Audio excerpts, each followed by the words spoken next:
Está começando mais um Diário de Pernambuco TV. Produções audiovisuais de 30 estados do país constroem a programação do Recifest, o festival gratuito de cinema de diversidade sexual e de gênero. Conversamos com curadores do evento para entender o processo de escolha e exibição dessas novas perspectivas do audiovisual.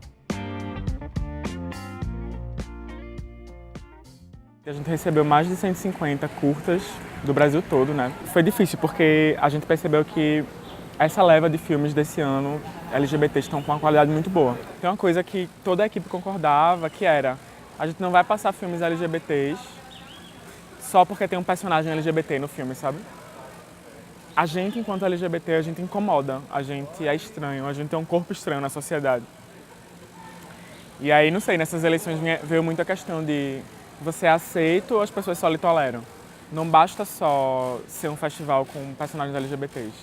Eu acho que os LGBTs são um foco de criação de estética, de criação de subversão com relação à norma. Então, os filmes têm que refletir isso. Muito prazer. Sou a nova Eva. Filha das travas, obra das trevas. A própria palavra curadoria, ela aponta para dois lugares que são distintos, mas eles se complementam. A etimologia da palavra curadoria vem de cuidado. Então, você tem um certo cuidado com as coisas, e nesse caso, especificamente com os filmes, né? Cuidado de como um filme, por exemplo, pode conversar com o outro. A gente pensou muito em como as sessões diziam alguma coisa. Todas as sessões foram programadas para isso, para dizer, para contar alguma história. E a outra coisa da palavra curadoria é o próprio curar, né? A ideia de que você pode, de alguma forma, curar quem assiste a esses filmes. Então, pensando no público, eu penso muito nessa possibilidade que os filmes têm em curar a gente de algumas doenças que a gente tem. Então, é isso. Para mim, cinema é muito você poder ver algumas imagens que você precisa necessariamente ver para você se curar de algumas doenças sociais. E eu acho que muito das doenças sociais que a gente tem hoje se deve em função da gente não ter olhado algumas imagens que a gente deveria ter olhado na nossa história. A gente acabou recebendo vários filmes que são muito, para mim, são muito animadores no sentido do que está sendo produzido no cinema nacional, né? Principalmente de curta-metragens. Incrível que um corpo como o meu, inclusive, esteja podendo ter voz e conseguir contribuir com esse tipo de espaço, né? A partir das minhas vivências e dos meus estudos em cinema e também das questões LGBT. Além das questões LGBT, inclusive, muitos curtas abordaram questões de negritude, que inclusive me atravessam diretamente. Eu sou a única pessoa da curadoria que é negra, o que é um grande passo de ter uma pessoa negra na curadoria do Recifest. Mas também entendo que esse espaço precisa se ampliar cada vez mais. A gente está aí com um júri que tem muitas mulheres negras, o que é incrível, no sentido de como essas premiações vão se dar, mas eu ainda acho que esse espaço pode se ampliar. Também é muito massa que eu seja uma pessoa trans e negra, né, que eu me identifico como uma pessoa trans não binária, e que esses espaços estão abertos, que nem todos os espaços nos abarcam ou nos deixam criar nossos discursos.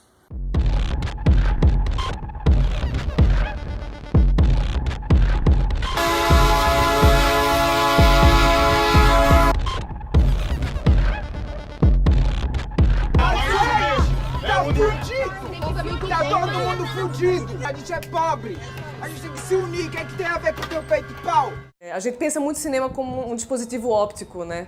Mas para além do dispositivo óptico, existe um dispositivo áptico, ou seja, aquela coisa que te toca na pele. Então a gente quer que esses filmes toquem na pele das pessoas de alguma forma. E vejo uma produção muito ligada em questões não apenas de representação, ou seja, quem é que está sendo filmado ou sendo filmada, mas particularmente de representatividade. Leia-se, quem está filmando. Então, assim, a gente viu muita gente que nunca antes estava filmando, que estava olhando para o mundo. Na verdade, essas pessoas sempre estiveram olhando para o mundo, mas a gente não estava vendo os filmes dessas pessoas, esse recorte, esse olhar.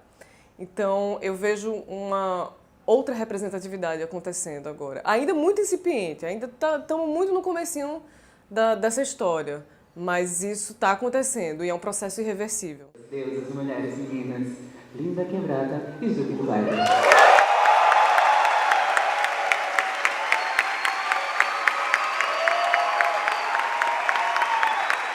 Mais do que falar sobre bicha travesti, eu acho que o próprio filme ele serve para que a gente fale sobre nós. Né? E eu espero que o filme ele sirva como ponto de partida para outras questões, que a gente pense além dele, principalmente nesse momento político que estamos não só vivendo, mas que estamos construindo. Não teria melhor oportunidade de compartilhar esse momento com vocês. Vocês, homens, vocês fizeram tudo muito direitinho, né? Vocês fizeram seus joguinhos, fizeram as suas redes, vocês se ajudaram. Vocês estavam fazendo as coisas todas para se protegerem e deixando ao feminino num lugar recluso, competindo por vocês. Mas que joguinho sujo. E acharam que a gente não fosse fazer nada. Dentro do audiovisual, de maneira geral, existem... tem gente que quer fazer um cinema queer no sentido... E aí, quando eu falo cinema queer, vem toda uma noção acadêmica do que é cinema queer, ou seja, um cinema que quebra várias regras do que a gente entende como um cinema sensório motor audiovisual. Então, é o não ligar para regra nenhuma.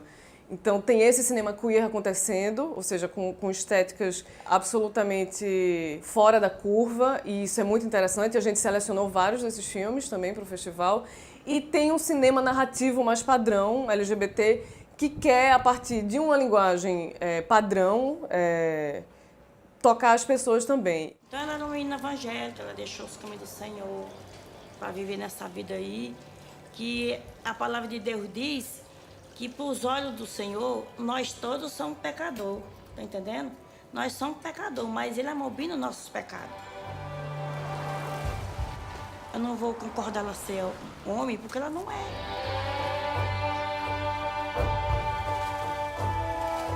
A ideia de formação de público eu acho bem interessante, porque ela não é assim, eu vou formar público, assim, ensinar cinema, ensinar estética, ensinar arte para as pessoas entenderem os filmes. Não tem nada a ver com isso. Os filmes estão lá para provocar, para não serem entendidos, talvez, para gerar incômodo, para gerar dúvida.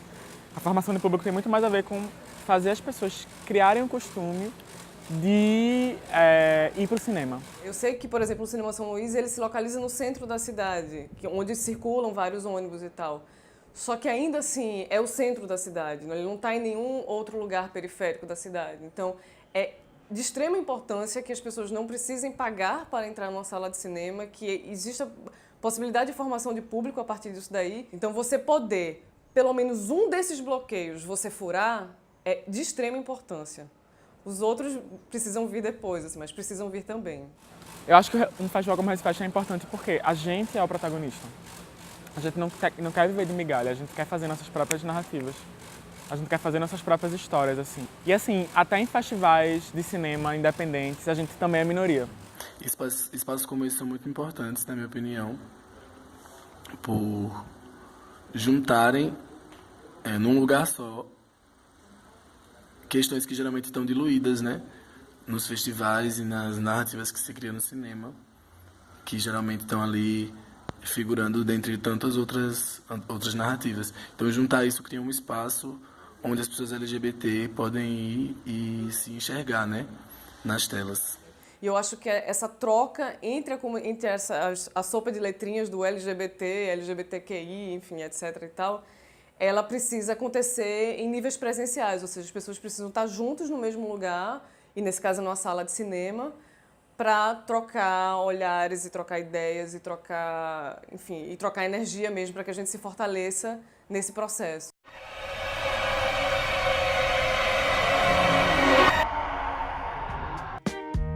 Até a próxima semana!